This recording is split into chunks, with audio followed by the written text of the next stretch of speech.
అందరికీ నమస్కారం. మీరు చూస్తున్నారు తెలుగు రైతన్న యూట్యూబ్ ఛానల్. నేను మీ చిట్టుబాబు. ఈ రోజండి మా పొలంలో ఫస్ట్ సాదా దమ్ము, కాయ దమ్ము, పంట దమ్ము 3 రకాల దమ్ములు ఉంటాయి. ఇది 2వ రకం దమ్ము. మీకు వీడియో చూపిద్దాం అనుకున్నాను కానీ నైట్ టైం వచ్చిన తర్వాత దానివల్ల చూపించలేకపోయాను. ఈరోజు ఏంటంటే గొట్లంకలు వేస్తున్నామండి. గొట్లంకలు ఎందుకంటే కాయ దమ్ము అంటే ఏంటంటే లోన ఉన్న గడ్డి అదంతా చావడానికి చేసే దమ్ము అనమాట. ఏమవుద్దంటే ఇలాగ గొట్లని వానల్ని గడ్డి పెరిగిపోద్ది. గడ్డి పెరిగిపోవడం వల్ల ఏమవుద్దంటే మనం ఊడి కూర్చున్నప్పుడు లోన ఊడి కూర్చున్నా సరే గొట్ల నుంచి ఎక్కువ గడ్డి అనేది వచ్చేస్తూ ఉంటుంది. దానివల్ల ఏంటంటే గొట్లని కింద దాకా నెరుపుకొని అది వచ్చిన దాన్ని ఇలాగ మధ్యలోకి వేసేస్తుంటారు. ఆ గడ్డిని అలాగే ఆ మట్టిని అదంతా వేసి ఈ విధంగా ఏంటంటే ఇలా ఈ మధ్యలోకి వేసేస్తే మళ్ళీ తాట వచ్చి దాన్ని తొక్కేద్దాం అనమాట.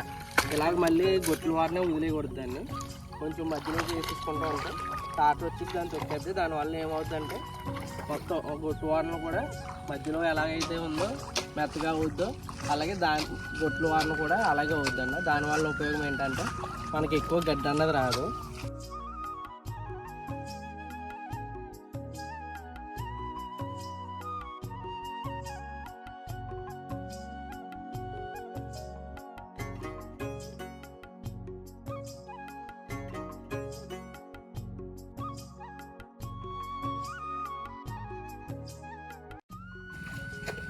చూసారు కదన్నా, రైతన్నలు ఎప్పుడు ఇలా పొలం సాగు చేస్తాం ముందు నుంచి కూడా మళ్ళీ నారు నాటే వరకు కూడా అందరికీ టెన్షనేనన్నా. ఎందుకంటే ఇప్పుడు వర్షాలు ఎక్కువ వచ్చేస్తాయా, లేకపోతే ఏమన్నా అవుతుందా, లేకపోతే పనులు రారా, ఈ టెన్షన్తోనే బతుకుతుంటారు రైతులు అన్నవాళ్ళు.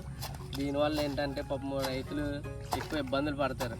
కానీ ఎంత ఇబ్బంది పడినా మనం ఎప్పుడైతే ఊరు పూడ్చి నారు నాటుతామో అప్పుడు మాత్రం రైతన్న కళ్ళల్లో ఆనందం మనం వర్ణించలేమన్నా. ఉండటం కోసం తను ఎప్పుడు కష్టపడుతూ ఉంటాడు. అందువల్ల ఏంటంటే మీరు నా వీడియోస్ చూస్తున్నారు కానీ చూసి వెళ్ళిపోతున్నారు. కానీ మీ సపోర్ట్ చేస్తేనే కదన్నా నేను మరిన్ని వీడియోలు చేయగలను. అలాంటి రైతులు ఎంతోమంది బయటకు వస్తున్నారు. ఇప్పుడు ఏంటంటే ప్రతి ఒక్కరు యూట్యూబ్లో వాళ్ళు చేసే పంటల గురించి కానీ వాళ్ళు చేసే పనుల గురించి అప్లోడ్ చేస్తున్నారు.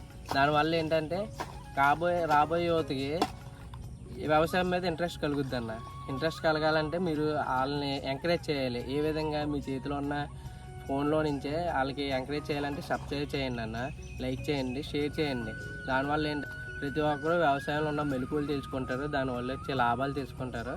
ఖచ్చితంగా వ్యవసాయం అన్నది రాబోయే తరాలకి మనం ముందు పెట్టాలన్న. వ్యవసాయం గురించి ప్రతి ఒక్కరికి చెప్పాలన్న. జై జవాన్, జై కిసాన్.